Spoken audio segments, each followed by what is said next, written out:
In typical UK fashion, it's decided to rain as soon as I've decided I want to go out, but that being said, I'm moving away from this University of Lincoln accommodation soon, so I thought I would soak it all in, this gloriousness of a personal shed where there's cobwebs everywhere, but second of all, and most importantly, all of my stuff is here. As I said earlier, my time at this here University of Lincoln accommodation is so but surely coming to an end. This is the last vlogging episode that you'll even see of University of Lincoln accommodation, because by the end of this episode, I will have moved out, which is why all of my stuff is before you. But yes, this was a personal shed. I'm currently inside it. A nice little addition, and we do get a nice little view from a garden out here as well, even though it is a little overexposed to my camera. But for the first half of this video, I have a bunch of errands to run, which includes going all the way up steep hill, only to come all the way back down it again. Luke is going to be joining me, and to make up for it, we're going to watch For Meg 2 before our treacherous climb up steep hill. So yeah, I hope you enjoy the first half of this episode, where we're going to be conducting some errands around Lincoln for the last time.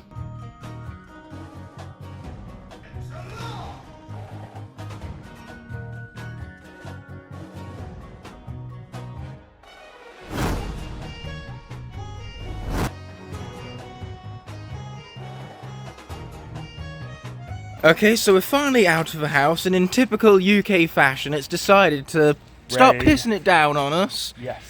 With this weather, the UK is literally taking the piss. It is. It's not really feeling like the summer at the moment on account of the weather, but we have lots of things to look forward to, at least, Luke. We have For Meg 2.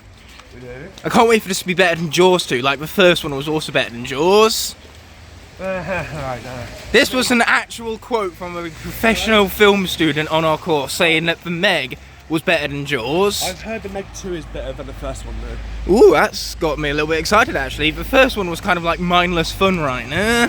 Hopefully it is better.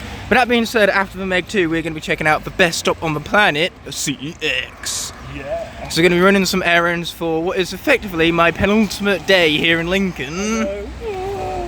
Oh, it's not that emotional, get over it. Well, our first errand to run for the day before watching the movie is actually going back to student housing to return the keys to the house. Not gonna need those if I'm not living there no more, am I? Yeah. But despite all the fog and all that even, I am continuing to stutter, but on top of that, one consistency is the cathedral as always. I love how magnificent that building looks. Yeah. Cathedrals and Ignite stuttering, that's exactly how we know it's a Lincoln video right there. Anyway, I have this in the background because this is an interesting little novelty bar, the tiny tavern, not ideal for two 6-foot lads like ourselves. But that being said, we quickly just stopped by Tesco because for one of my other errands I needed to take out some cash. But next up we're going to continue heading this way and make our way towards that very office I've been alluding to so I can return the keys already.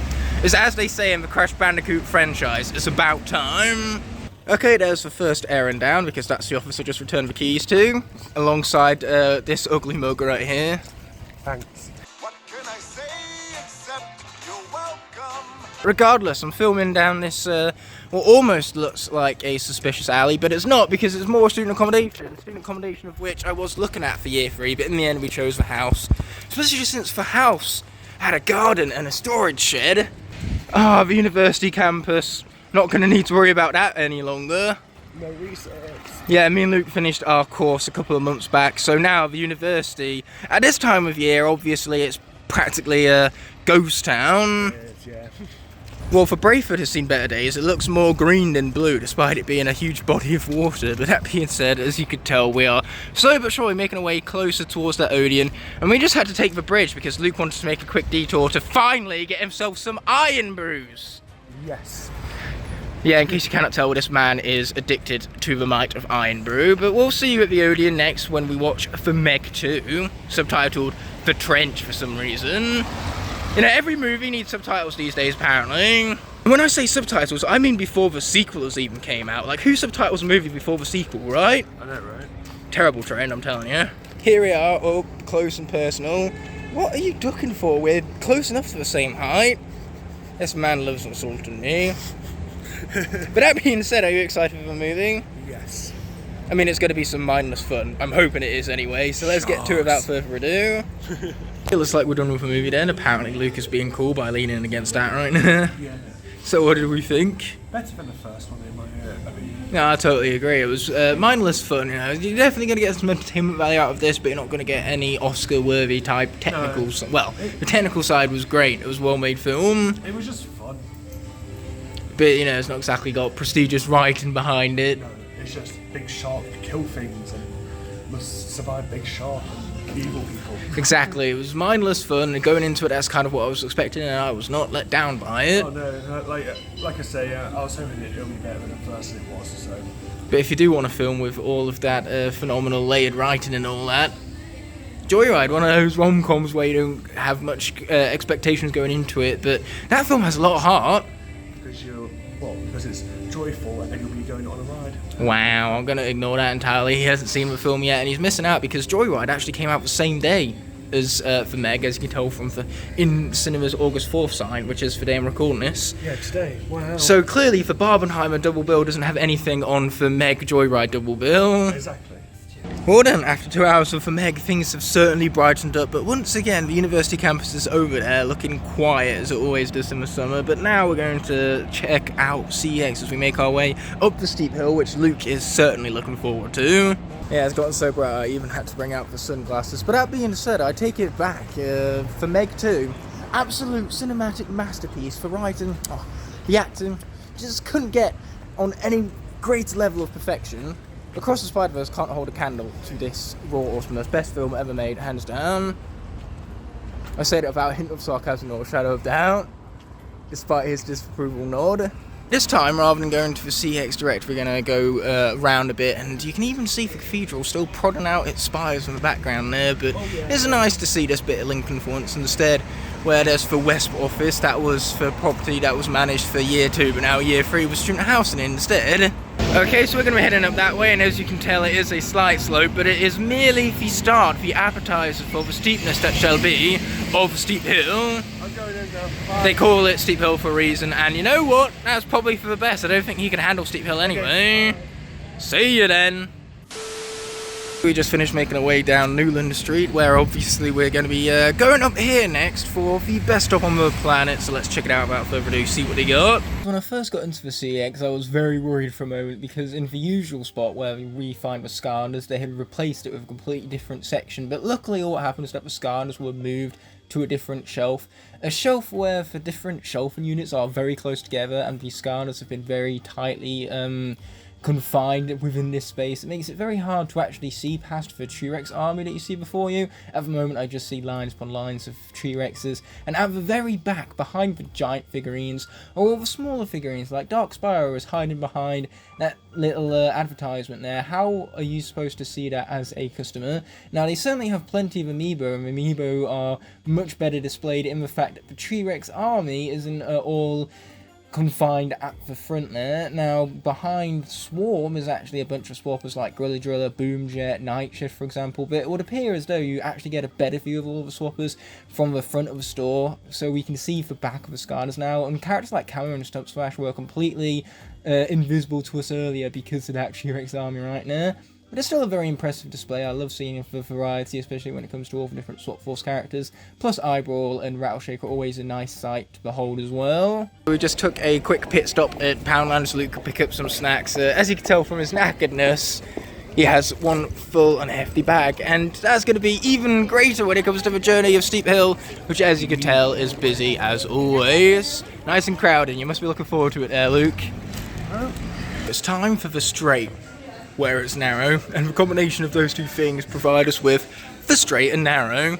Anyway, there's also Cafe Gelato up here, as well as a really tired out Luke, so to make up for all of his tiredness, on the way back down we're going to indulge in the mighty of Cafe Gelato. Okay, with this low angle shot, it's time to emphasise the actual steepness of this steep hill, but you know what, it's going to be nice, easy piece of cake for me.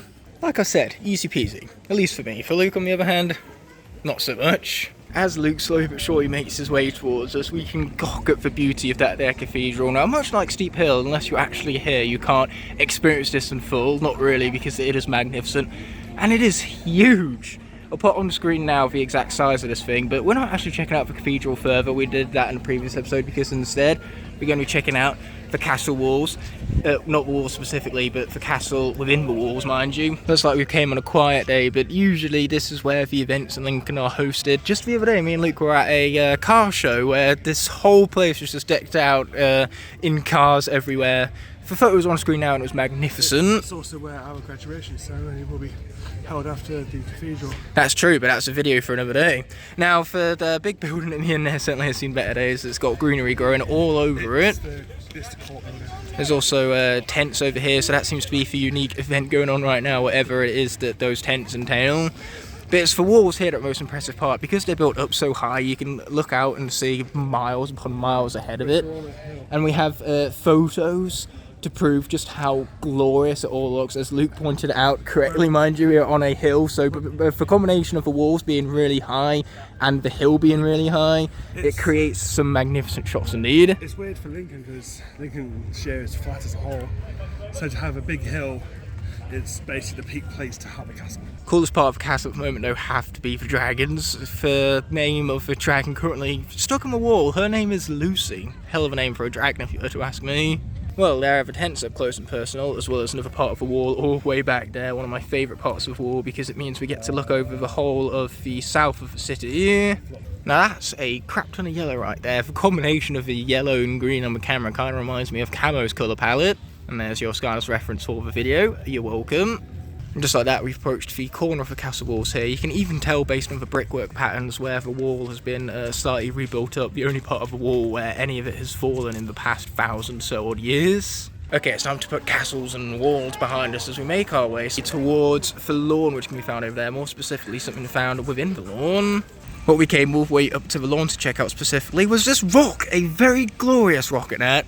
Nah, I'm just kidding. It's actually Ole Ole, a delicious Spanish tapas bar, which is really unique and better yet, it's family run, so we get delicious food and we get to support local business. That rock is very rocky. I can't believe you just made that pun. Well, no, actually I can. This guy was born from terrible puns. That's why he's so good at making them. I got it from you. Yeah, sure. Excuses. Get a better teacher then. This right here was why we wanted to go and check out Ole Ole, and this is also why we had to take out a little bit of cash at Tesco. It all led to this final errand where we got some caramel vodka for my sister's birthday that's coming up soon. Ooh. She is gonna love this. It is delicious. We had it as a shot after our meal, so... Yeah, our meal at Ole Ole, to which the staff there, they recognised us. That was great. And he's like, put the vodka in the freezer, because it would turn into... Luke, don't tell them all of the secrets. So in the previous shot, I set my phone down because I was not about to risk dropping that really expensive bottle. My sister better enjoy it for her 20th birthday of all things. She's moving away from her teen years, which terrifies me because her being younger than me makes me feel even older. But now what we have is an epic view before us. Well, besides the truck, obviously. Okay, so we could continue taking the road back down that way. It leads back to my old house that I had at year 2 that was managed by Wes. We saw that office earlier, but what we're actually going to be doing instead is heading down this road to find ourselves back in the middle of Steep Hill, where Luke can finally, on the way back, grab himself some cafe gelato. There is the cathedral once again from yet another brand new angle here, but I'm loving how it looks as per the norm. We followed this road here all the way down, and this is where we got spat back out right in the middle of Steep Hill over here. So without further ado, let's get this man some cafe gelato. Based on this view you currently see before you of the cafe gelato window, you can tell why me and Luke love coming here so often, because for cakes, they taste even better than they look, which I know seems like an impossibility, but trust me, it is true. The cakes from here are delectable, to say the least. Okay, Luke now has his gelato, and you can tell from his face how much he's enjoying it. Milky bar. Perfect weather for a Milky Bar gelato. Anyway, we're going to head home now, so I will see you guys there for the last time. But that's not going to be without first checking out this sculpture in the middle of the steep hill here, because man, that looks rather impressive if you were to ask me. Well now, I certainly am going to miss this view of our garden, and would you look at that? It's a personal shed that I was in at the beginning of the episode, mind you. What I'm not going to miss so much, however, is all of the bird poop along the windows here. But regardless, it is a nice view of a garden. And here is basically what remains of my room. As you can tell, it's rather barren. The only semblance of my stuff still in here that weren't put in the personalised shed earlier is my bag with my laptop and all that, as well as the TV back there, and better yet is my Scuff Gaming customized shirt with my YouTube name on it. Pretty sweet that. But regardless, this is the original state in which I moved into this room, and now I leave it in that exact same state. I'll see you guys in a couple of hours when I've officially moved back to Loughborough. 3 hours later. So here we are with the might of the magnificent Skylanders shelf before me. Now, I'm not going to be showing you the rest of my room because I literally just moved in, so all of my stuff is still scattered all about my room and it looks like an absolute mess right now. But I got my priorities straight and got the Skylanders shelf organised first and foremost, so that, my friends, is what I'm going to be showing off today, and boy am I happy to be doing so. I have my flash on my camera right now because this is tucked away at one of the corners of my room, so naturally it doesn't receive the best lighting, but it does mean that the Skylanders shelf still looks glorious, and it's literally the first thing you see when you open my bedroom door. So let's take a quick run through the shelf. I have reorganised it, like I said earlier. I got my priorities straight. The first thing I did when I moved in was get this reorganised, and the only non-Skylanders items up here is the Horizon Bid and West statue. But you know what, when you put Chopper alongside Aloy and the massive Tremor Tusk collector's piece, it kind of almost feels like a fitting theme with everything all being very robotic and prehistoric-esque, you know, dinosaurs and mammoths existing as one. That being said, there's also the Crash Bandicoot trilogy in the background there, the poster for it, as well as all of the chase variants I possess up here on the top shelf because I thought they looked magnificent here on the top shelf. And like I said earlier, this is a tucked away corner of my room, so these chase variants aren't going to be in any direct sunlight, so they aren't going to be faded away by the sun constantly shining upon them. Then obviously for the next shelf, one we've seen already, we have all of the characters from Spyro's Adventure and Giants, all of the regular ones at least, so all of the cores and the giants themselves, obviously, as we can see peeping back in the left hand corner back there. Either way, the next shelf is all of the Swap Force figurines, all of the blue based regular figurines from the game, all in their magnificent glory. But then obviously the next game to follow it up is going to be Trap Team Where Light and Dark were first introduced there, tucked right beside Air and Life over there. As you can see, the elemental pattern for each game continues each layer you go down. Spyro is now amongst all of the figurines, so is Trigger Happy, rather than them having their own separate displays. It saves much more space that way. But then the Superchargers collection with all of the Superchargers and their respective vehicles at hand. I even threw in the Nintendo guest stars down there because I felt as though they fit alongside the rest of the collection much better over there. That being said, Crash Bandicoot and Dr. Neo Cortex are also on the shelf amongst all of their fellow senseis and their magnificent glory. My apologies for stuttering, but as you can tell, the elemental pattern even continues all the way down to my variant shelves, where obviously we have every variant from every game all together as organised by their respective elements, mind you. Light and Dark are hidden at the back there, you can tell from Solar Flare, Aurora and Her Glory. I love that fire colour palette. Regardless, the very bottom shelf features two final chase variants that weren't able to fit at the top, as well as the elites from Superchargers and all of the other remaining variants from the Undead, Air and Life elements. I have no idea how the Air element kind of got lost on me there. But regardless, that's the shelf in all of its glory. Obviously, this bottom area has the creation crystals as well, which I forgot to mention, and the little chests for platinum, silver, and gold. I've somehow still been yet to find myself a bronze trophy from Imaginators. That's hilariously one of the final pieces I'm yet to own. But there's the shelf in its glory because it's so tall and portrait-esque. You can't even fit it in one landscape shot back here. But then for all of my magic items, they are on a shelf apart from the rest of the Skylanders collection back there because they did not fit. There are numerous of them, as you see before me, as well as the battle pack pieces. But yes, Swap Force obviously had both adventure packs and battle packs, whereas Trap Team went back to only adventure packs again. You can see two final pieces at the back there that came from the Imaginators adventure packs, and there's 3 racing trophies from Superchargers. You may notice one of which is missing, but that, my friends, is about to change. Okay, so here we are. I am very excited for this one because this marks one of the final Skylanders items I actually need for the collection. So I'm going to grab my trusty scissors over here as my square, as my square, I meant to say as my chair squeaks away. Apparently I combined the words squeak and chair together, but regardless of all that, what I need to do is find a good point in which to cut this package open. Always be sure to ask parents before using sharp scissors, or, you know, just sharp objects in general, I suppose. But yeah, let's open this without damaging the figurine inside, because it is a rare one. You guys will see what I mean once I finally unveil it, mind you. I'd actually be better off cutting it this way. They have packaged this good. It's a surprisingly big box for how small the item is, so I would hope that it's been packaged good, mind you. So much later that the old narrator got tired of waiting and they had to hire a new one. Okay, so here we are. After far too much longer than I'm willing to admit, I've finally actually started getting into this packaging. So there we go. Always cut away from your body. That's your advice for today. But regardless, let's open this bad boy up. Oh, I am so excited. At the moment, it's all just packing. But it's what's inside the packing that has me all giddy inside. So my item today is going to be apparently absolutely nothing. Is it left in the box? I opened up the box and there was nothing inside it. CX have literally sent me nothing. This is a first.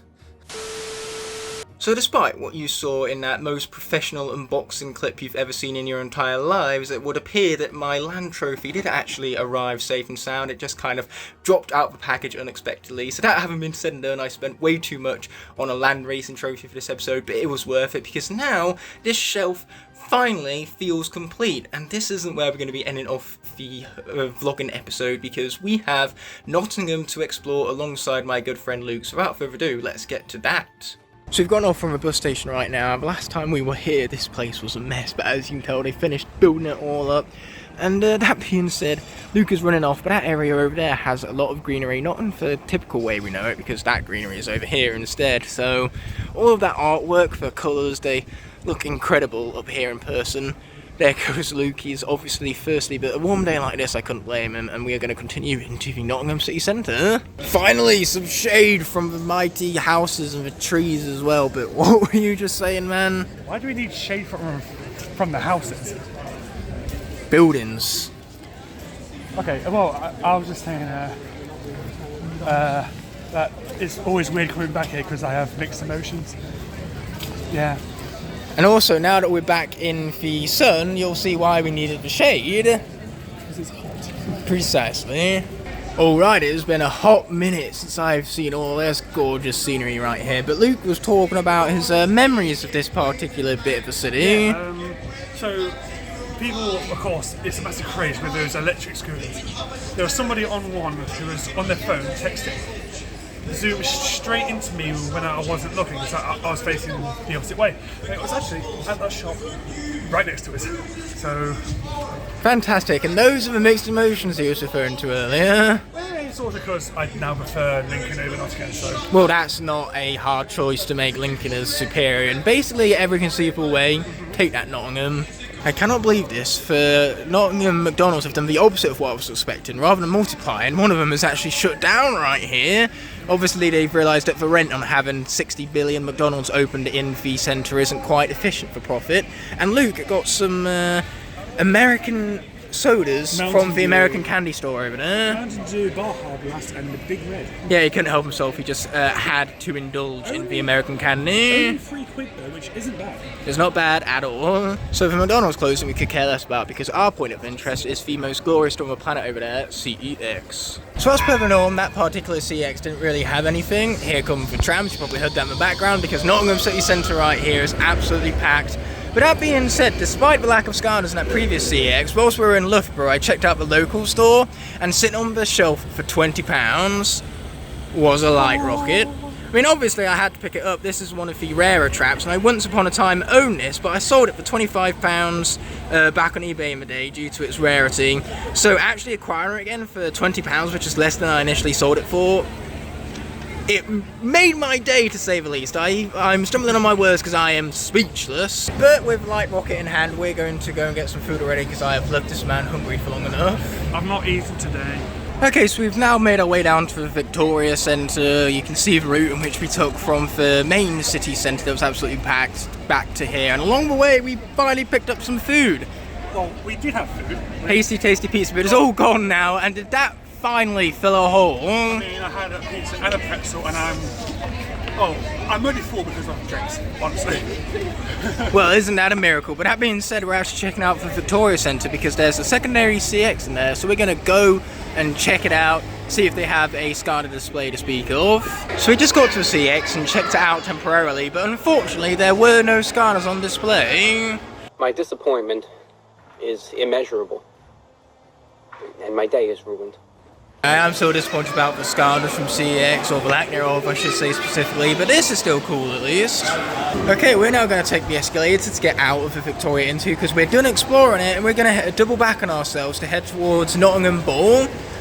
You ready for some bowling? Yes. As I just about lose balance on the escalator. I think I'm the first person to have ever done that in the history of ever.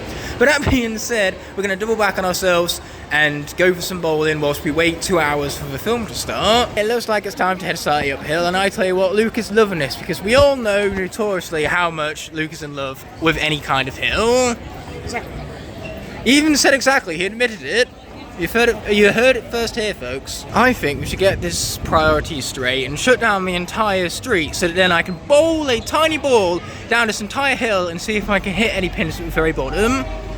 Aren't I right, Luke? Wouldn't that be a fine, greater use and priority for this here street? Yes. Once again, he's agreeing with me because everything I say is just so agreeable by default. Yes. Okay, so the great thing about hills is that whenever you go up, eventually you gotta come back down again. As that Deliveroo driver is showcasing right now.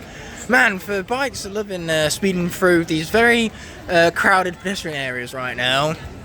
I love the fact that we've almost got hit multiple times. I love that, and I'm saying that without any sarcasm whatsoever.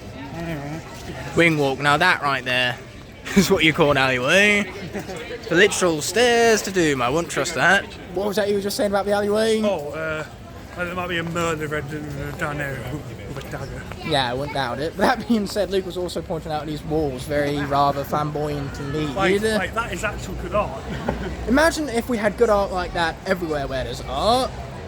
And just like that, we've now arrived at Nottingham Bowl. You can tell because of the fancy sign. Rather convenient, that. Though what wasn't so convenient was the tree blocking the way. As always, we're going to begin by focusing solely on this magnificent pole before eventually pulling our focus to the bowling venue, which possesses 48 entire bowling lanes, making it the UK's largest bowling alley. Well, this is cool. We've got all the ferries around here, as well as a Motorpoint Arena, which you can't see because once again it's blocked by the trees, but it's a pretty cool area all the same, and I'm very sad that I haven't experienced this until now here at Nottingham. It's a very cool area indeed, I can't emphasise this enough. I'm even repeating myself, given that repetition has an effect, the effect being to put emphasis on the very thing I'm repeating. Yes. That is a mouthful, and all he has to say is yes. Yes. Talk about an efficient use of your breath right now. Yes. If we were ever underwater, stuck there, I'd drown just because I couldn't stop talking. Okay, so I just played my first frame and didn't do great. I got 3 by hitting the exact same spot twice in a row. I am at least consistent, you've got to give me that. But that being said, we have a proper VIP treatment down here with these nice leather seats and everything. Right next to us, you can see from all the bright lights already, it is one hell of an arcade. This is a really awesome area that I'm really glad to be experiencing for the first time. That being said, it's now Luke's turn, so let's see how he does. This is his first time bowling without bumpers. And as you can tell, there's 24 lanes here, there's another 24 upstairs. Here he goes. He managed to hit the exact same 3 pins as me, but because he threw the ball with more speed, the pins ricocheted and he got a higher score. Now that's just not fair. So we've grabbed ourselves a couple of drinks after the bowling alley. I'm going to call it an instant because the first game was going horrendously for me at first, but then I kind of got into the groove and Luke was winning throughout the first half of that match. I pulled it back in the end and took home a victory for myself. Yes. Then the second game happened. We don't talk about the second game. I started, still in my groove after the win of the first game. I got off to a fine good score after the first 2 frames, but then it all went to hell. You can see from the picture before you that my final score wasn't any good. It sure is a good thing I never claimed to be any good at bowling, isn't it, Luke? Yeah, true that. But you'd think after dozens upon dozens of games at bowling I would have got good by now, but apparently you'd be thinking wrong. And that being said, for a specific pub we've chosen, Luke has got an interesting drink with a dash of Cardinal in it. Yes.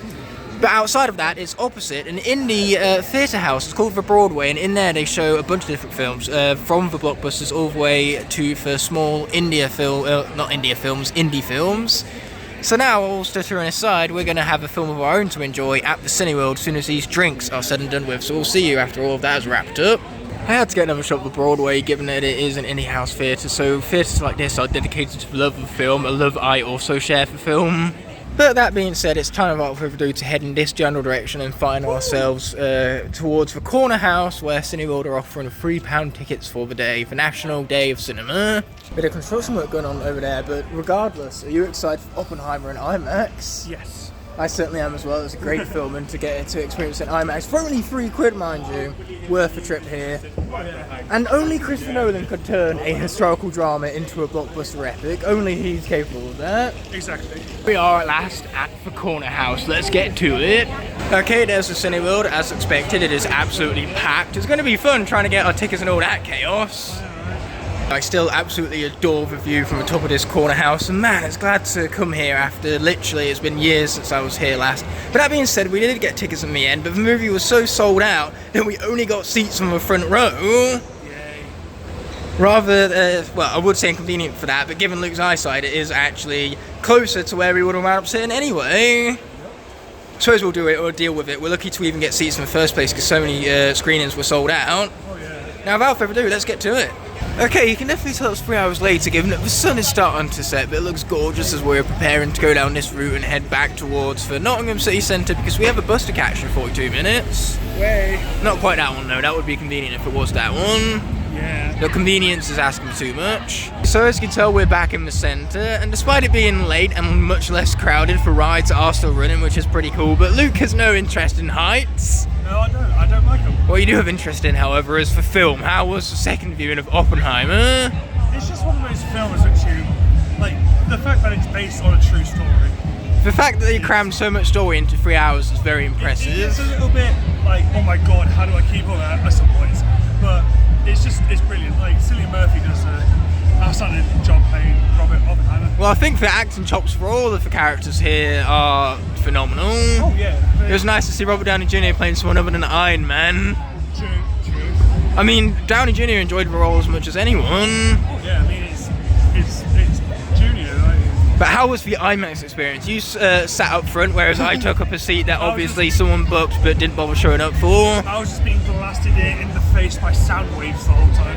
And apparently it was really detailed up front as well. Oh, it was, yeah. I'll show you a perspective. I literally had my phone where my eyes are, so that's a first-person perspective of the screening from the very front. Especially with the shots of the flames, you could see all the individual embers and the sparks. It's like, oh my god. But like I say, in the end I got further up the cinema, and it was an amazing experience. Getting to see that greater colour range and the sound, best of all. The sound design is exemplified by the IMAX theatre. Oh yeah, because it's better speakers. With that being said, let's hurry up and catch that bus already. Like we need to hurry. Aye, that we do. But that is still one mighty looking dome up there. Apparently, whilst Nottingham doesn't have a beach, they were able to bring the beach to Nottingham. And Luke was just saying about how he'd happily jump into it right now. I would, like, who doesn't love pools? Like, come on. I mean, I must admit, I'm not on the same boat right there, but this is what the middle of a town, well, not town, the city centre offers directly. It's pretty cool, very atmospheric. I don't know what this is, like, mostly for, but they sometimes do it, like, once or twice a year. So it's pretty cool all the same. But yeah, it's nice to get people out, so. Precisely.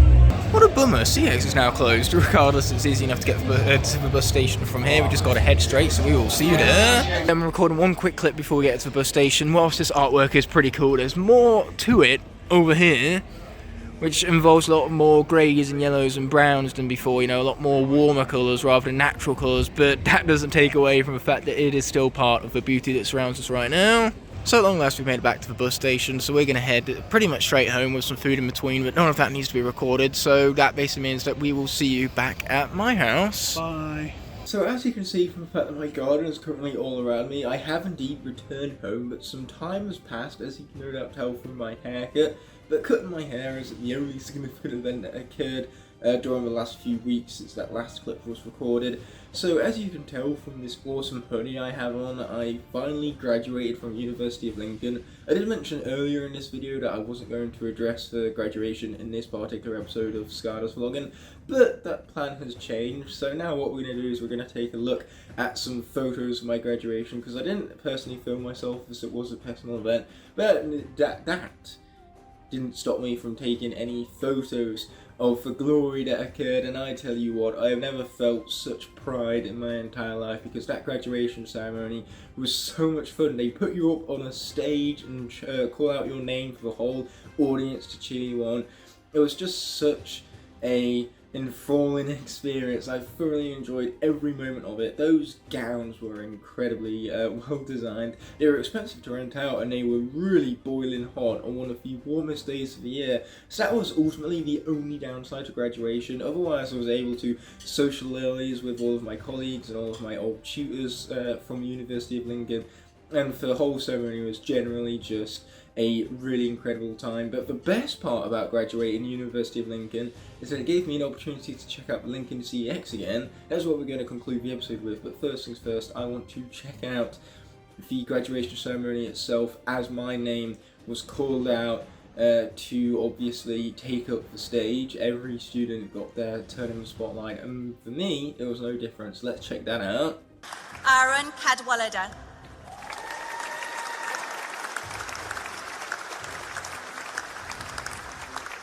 This hoodie you see before me is part of the merchandise I bought from that graduation, and the best part about it is that everyone who pre-registered for the graduation ceremony, people like myself, their name was put on the back of this thing.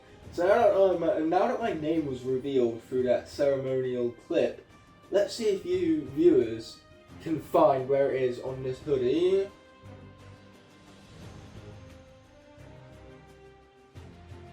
But that having been said and done, I think that's enough of my real life name reveal, because surprisingly enough, my real life name is not Ignite the Fire. It instead is Aaron.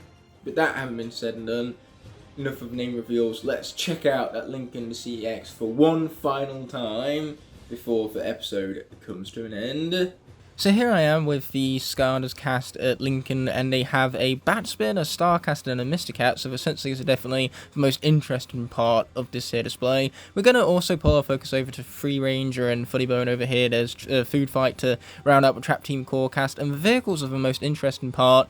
Dive Bomb of the Clown Cruiser, as well as Burn Cycle, which is on its side for some reason. I cannot, in good conscience, end off this video without first thanking all of my incredible channel members whose continued support help make these videos possible. Without them, these videos would be near impossible to make, so from the bottom of my heart, I truly appreciate every last one of them. If you enjoyed this video and would like to see more, there are plenty of options on screen now to explore, and please consider subscribing to keep up to date with all my content. On that note, this video is coming to an end, so thank you so much as always for watching. Until the next video arises, peace!